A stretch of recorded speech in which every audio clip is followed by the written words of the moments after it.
Good evening, I'm Shane Jones, leading the news at 7. Barbadians are extremely concerned about the type of violence being displayed by the country's school children. The most recent outrage is over a viral video involving a mob of students attacking another outside of the Lester Vaughan Secondary School. Meanwhile, President of the Association of Guidance Counselors is calling for greater involvement from parents in assisting educators and law enforcement with tackling these problems. It's a growing trend that has Barbadians fuming. A young female being kicked in the face, head and stomach after being pushed in front of a moving SUV. The blows that came from what appeared to be a mob of students, mostly girls from her school. And it was all caught on camera and went viral. Now, it's raising a number of questions about the behavior of students in the island schools and whether gang violence is becoming a bigger problem than Barbadians can ignore. The schoolgirl, she was defenseless. If you check on the social media video that was played, the schoolgirl was running from all of them. She turned around and she fell down. When she fell down, the turn around started to stamp up in girl head for a walk. It really hurts. We need to look and see what's going on for our children today, especially the girls. It seems as though the girls are even no worse than the boys. When I saw it, I actually cried real water. Because I mean, not one or two, but it looked like the whole school was beating her. And it didn't take the whole school to beat one little girl. They don't even have sense to say, well, she begged. And they didn't need to beat her like that. What could she have done? I feel bad, you know why? Whatever my daughter, right? I may don't get into kids stuff and things, but I think that is too bad. Too much children beat she, and I wanted to know what she did. That is so bad for these children to try to kill she. We wanted to get an idea from within the school system about where the breakdown in morality is occurring. President of the Association of Guidance Counselors, Saul Leacock, who is also the counselor at Darrell Jordan Secondary, acknowledges that schools across the island continue to face serious challenges with upholding law and order. In fact, he says in his 39 years as a teacher, he can safely say the situation is getting worse. He's calling for greater intervention at the level of parents and says many of the behaviors are from children who are emotionally broken. He says healing must start at the level of the parent. The parents are the ones who need the help to be able to control the children so that when the children go to school, they will have certain expectations in their head concerning what the parents think and feel. But if the parents don't have control over them, that is where the problem comes. Because we have one child who said, nobody can tell me anything. You know, at home, my mother can't tell me, my grandmother, and she would probably chase them with a Collins or with or some hammer, as it were. So we have those kind of situations. If parents can control at home first and they can work with the school, then we can see some measure of change, because it does happen. In addition, he's calling for Christianity to become a greater part of the lives of Barbadians, even if only to shape their morals. But Barbadians have different solutions. Punish them in some way. You don't make a step now, it will always be going on. So it's better to step out, make an example of somebody. I was saying everyone, and not to the little jail. Oh, they want going to the big jail. There you have it. The feeling on the street is generally the same, one of frustration, of anger, of remorse. Barbadians want something done so that these types of incidences don't happen in the future. Kareem Smith, CBC News. Thanks, Kareem. The Child Care Board has been dealing with an increasing number of cases involving same-sex couples. This revelation from Deputy Director Denise Nurse. She was speaking during a panel discussion on parenting in today's Barbados. We also see single parents. I am the product of a single parent. We are also seeing a lot of homosexual couples dealing with at the Child Care Board, but they're particularly mainly females. Sometimes you're dealing with a situation and the lady will say to you, my partner is there, can my partner come in? And in most cases when you hear partner, you know it's a female. And we have been trained at the Child Care Board to treat them as a couple. One of the tenets of social work is not to be judgmental. The panel also included political consultant Peter Wickham and Director of Parados, Sheila Stewart. Mr. Wickham takes issue with the fact that even though there's been an obvious shift in family dynamics, society still defines a family as a mother, father, and offspring. But yet still we have this biblical or religious, I don't know where it comes from, that suggests that what I was experiencing was normal and what everyone else was experiencing was abnormal. And then you go to the next stage where you say that what everyone else has experienced is not only abnormal, but it's bad. And it's something that ought to be discouraged. And then we go to a stage up to when we pass the Family Law Act in Barbados that we penalize children who are products of those kinds of relationships. Meanwhile, Ms. Stewart wants to see more parenting classes being offered. We have an enormous waiting list of persons who just want to take the course or persons who are referred from the courts to do those parenting courses.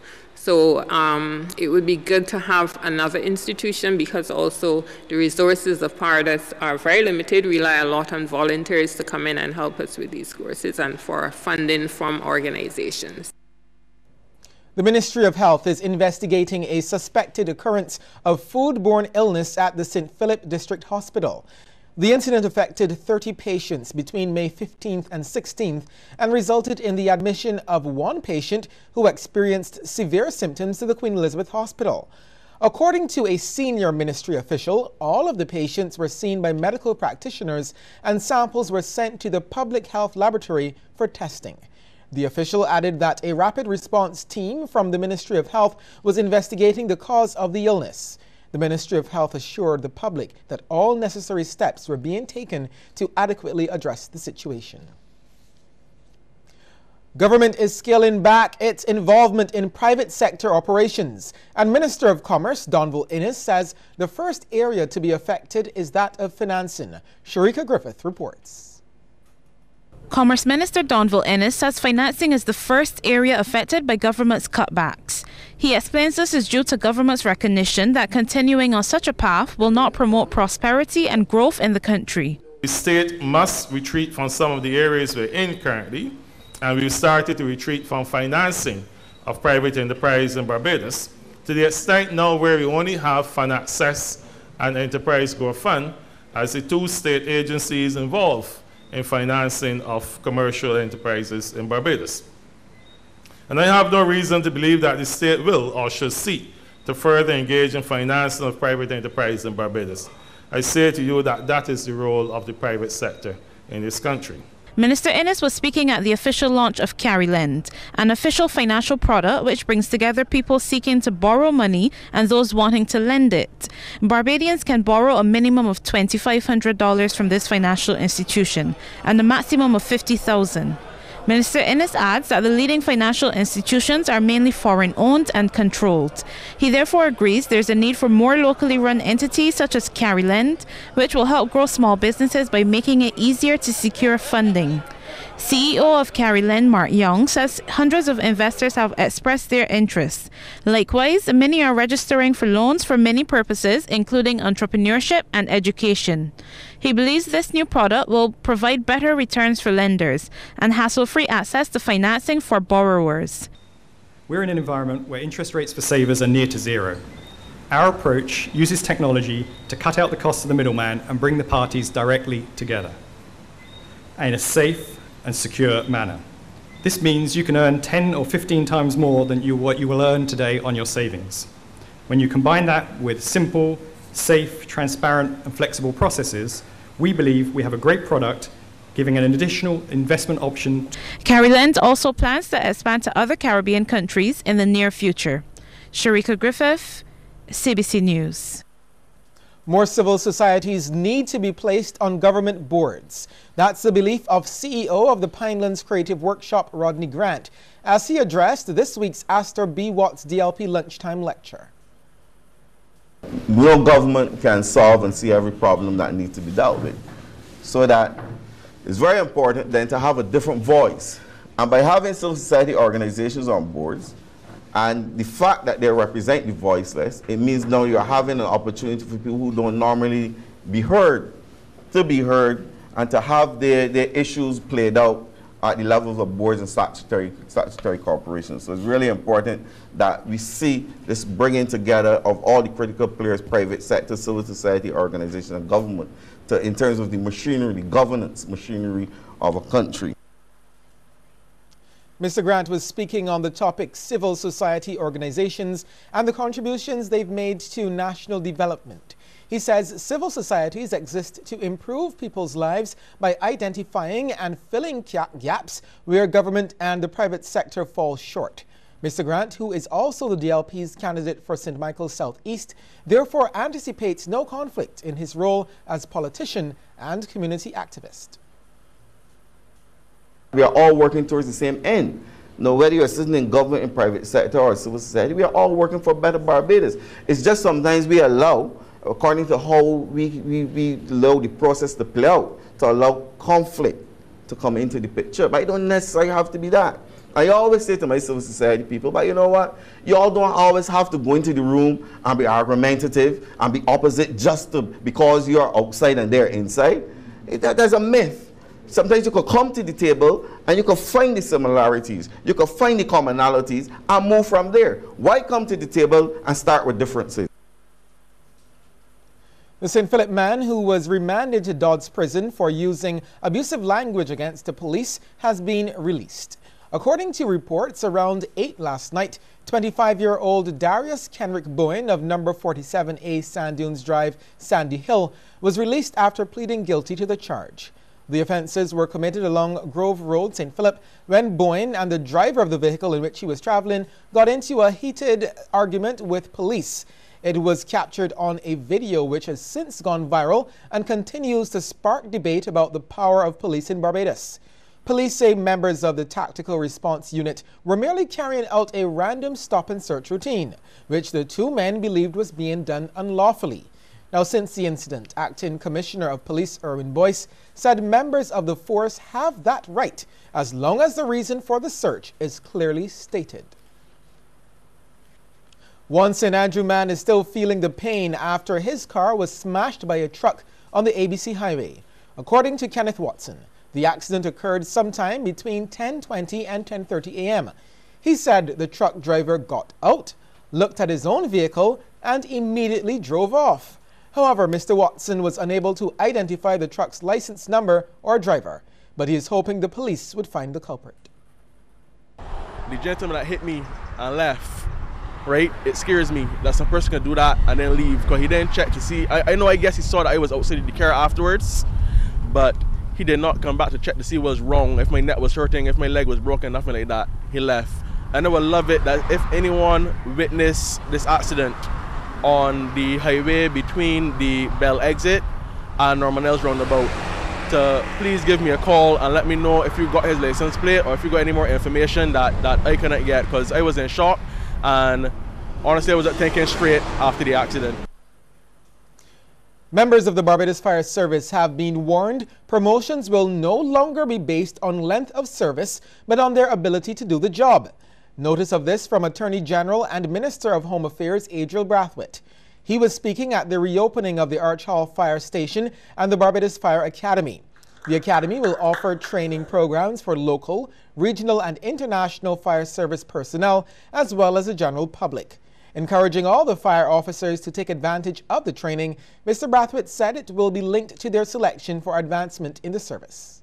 The training will be for all fire officers. We expect it will be continuous, and as I said, it will be, in terms of analysis, in terms of promotions, etc., it will not be a question of seniority. It will be a question of your ability to execute your job. Because at the end of the day, it is about your ability to act as fire officers. It's not about, I came first into the fire service and therefore I should be fire chief, etc. The Attorney General also says the intention is to provide even more advanced training in collaboration with other educational institutions. We do wish to move our training to a new level where we have an agreement with the Barbados Community College. In fact, everyone who is here this afternoon is here for a specific role because of your engagement with the Barbados Fire Service. And so we are partnering with the Barbados Community College, because we want to have a bachelor's, I believe, in public safety and stuff. So we want to move training to a completely different level. Okay, we'll take a short break here and come back with more news.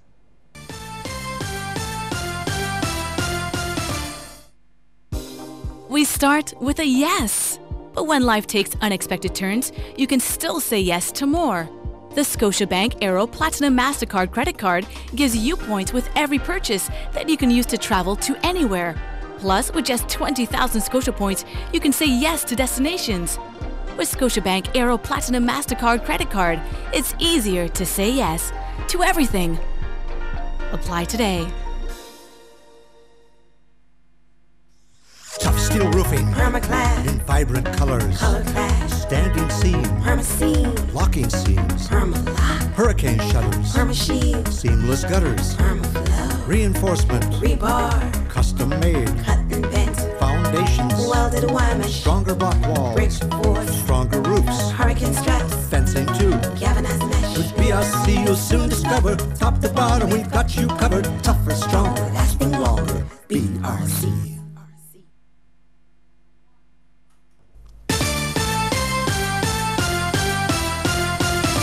Increased trade and communication could be the result of an agreement between the University of the West Indies and China's Political Science and Law University.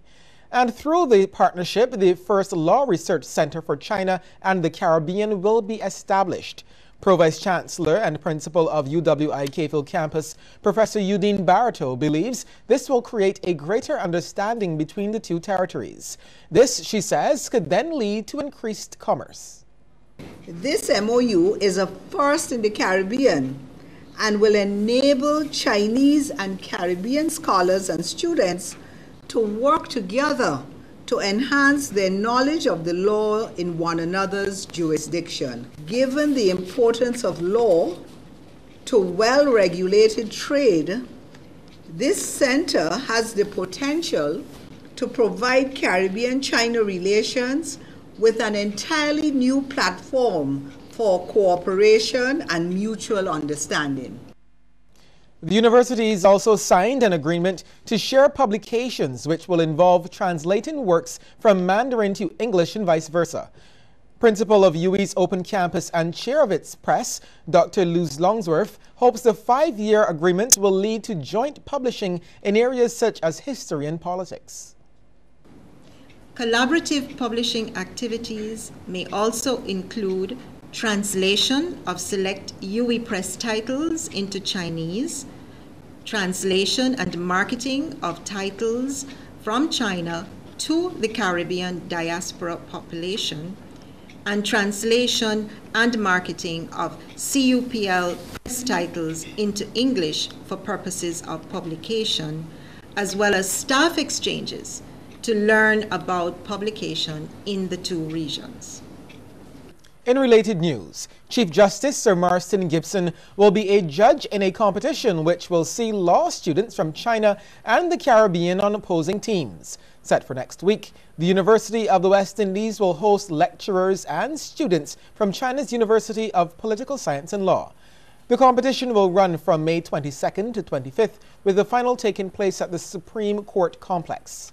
Principal of the UWI-Cayfield Campus, Professor Barreto, says while there's a long history of mooting, the university has never held its own international competition. This will be the first time that such an activity has been ever undertaken in the English-speaking Caribbean, and it is expected to become an annual competition to be hosted next year by CUPL. Mooting is an activity in which the Cayfield campus has excelled across the globe in recent years, and our students are looking forward eagerly to testing their skills against their Chinese counterparts.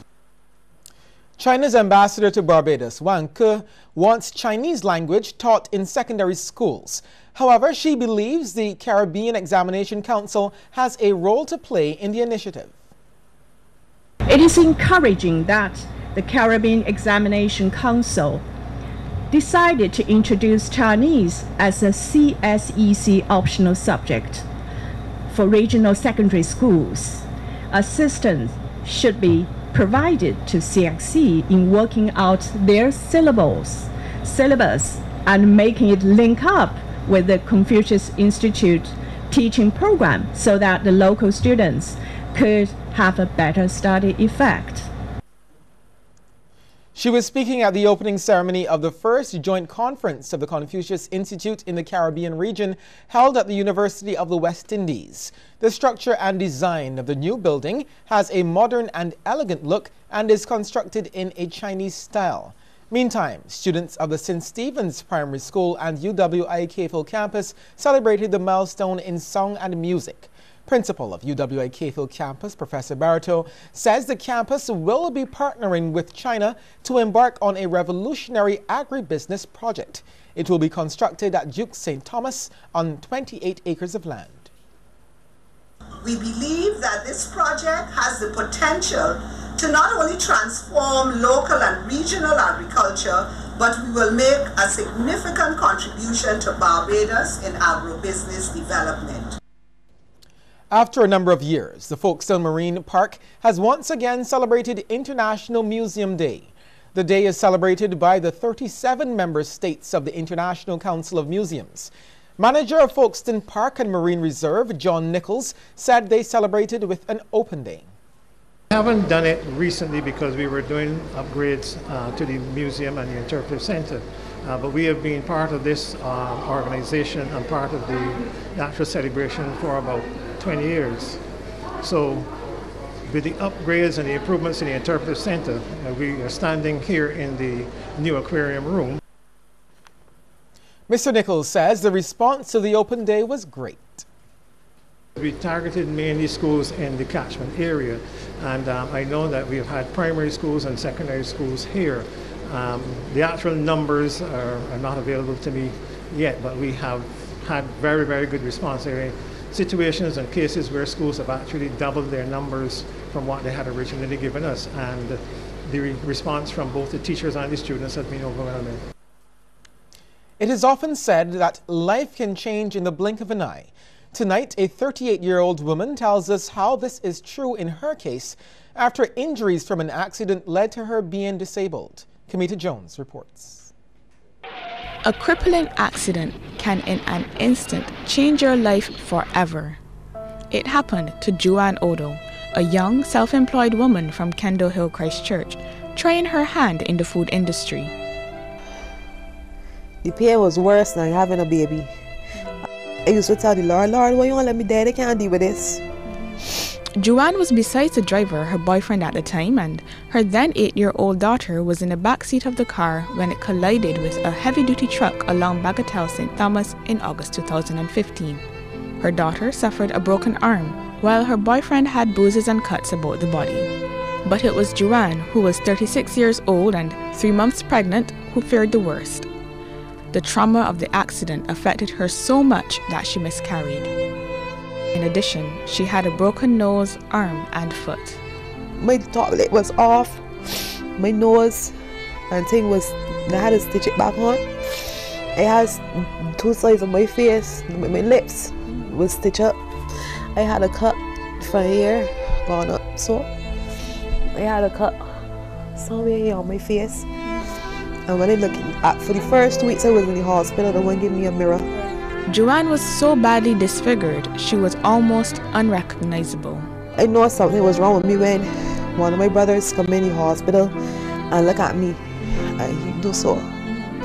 And he went, oh, he never come back. He said he can't deal with this, and he went, no. The injuries also left her younger sister Shanae in shock. I was just scared though, honestly.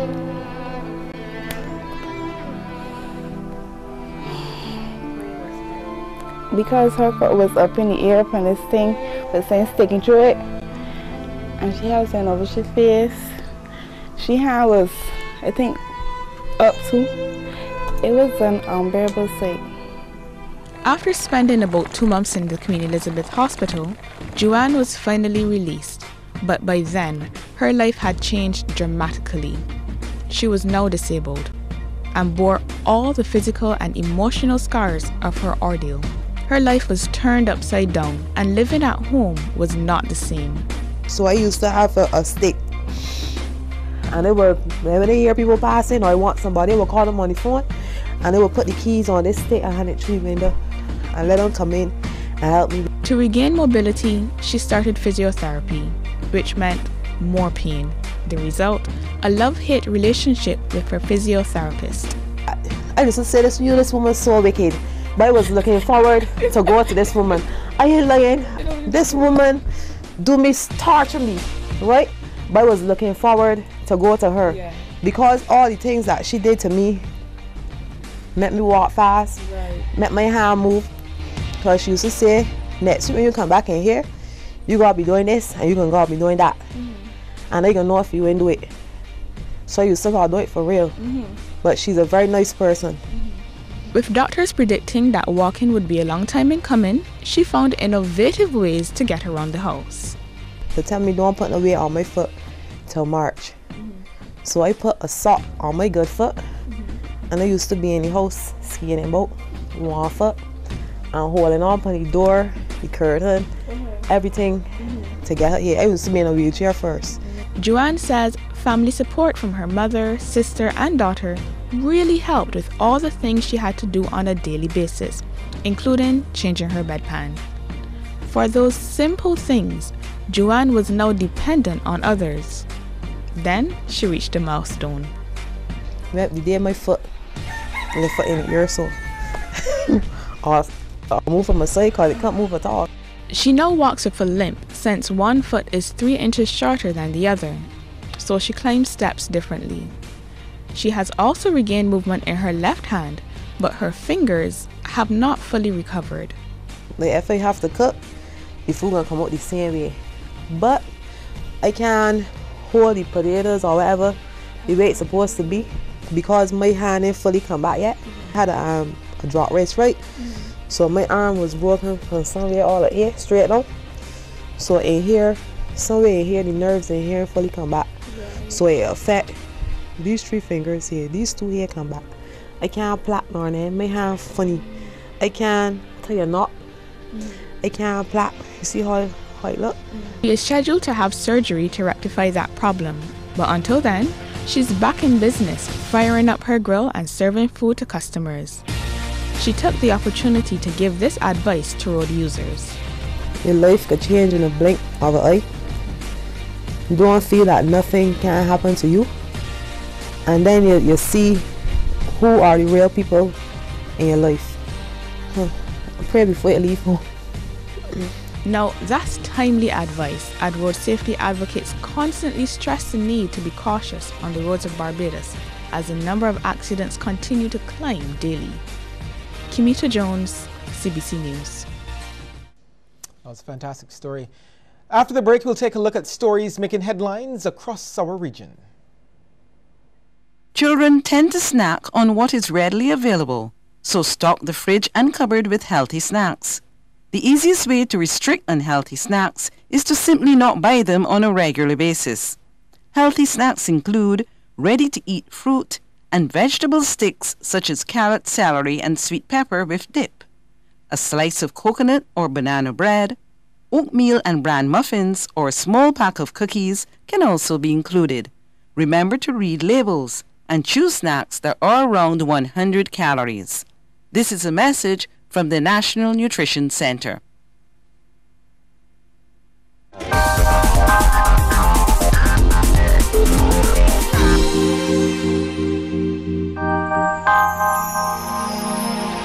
The message that appeals to me the most is accepting the truth of who or what I cannot control places me in a powerful position to respond wisely versus react. This appeals to me because I can't go in the past and change what has happened already, so I should accept it and respond wisely.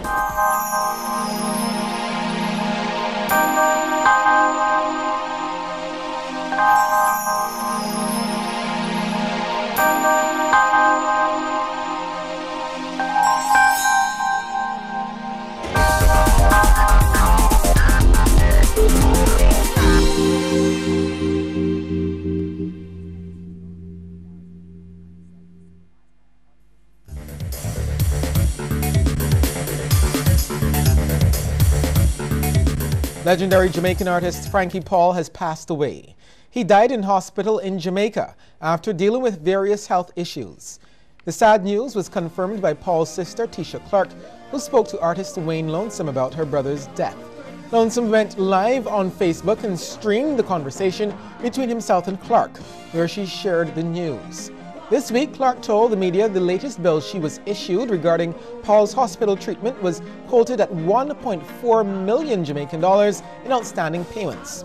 According to her, Paul had been a patient since April 2017 and was ill for an extended period of time.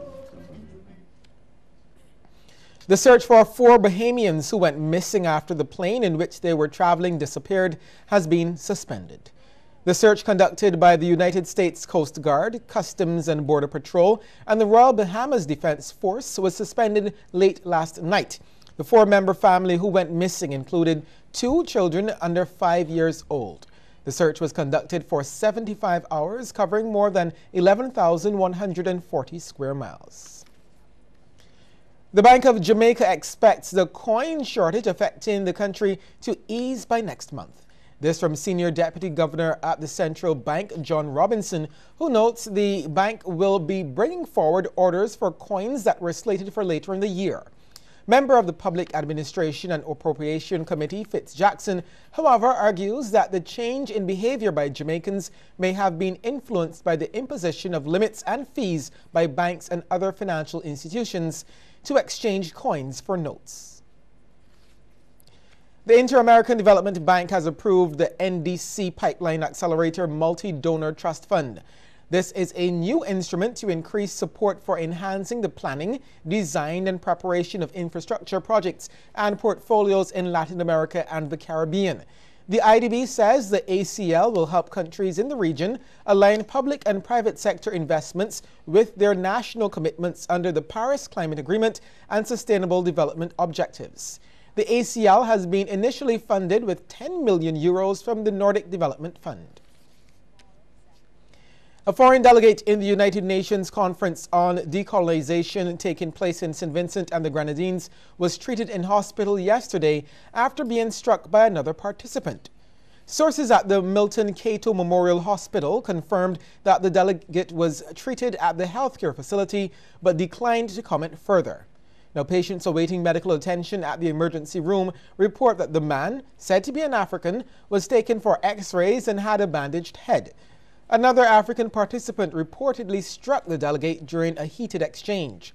The altercation is said to have taken place at the National Insurance Services headquarters.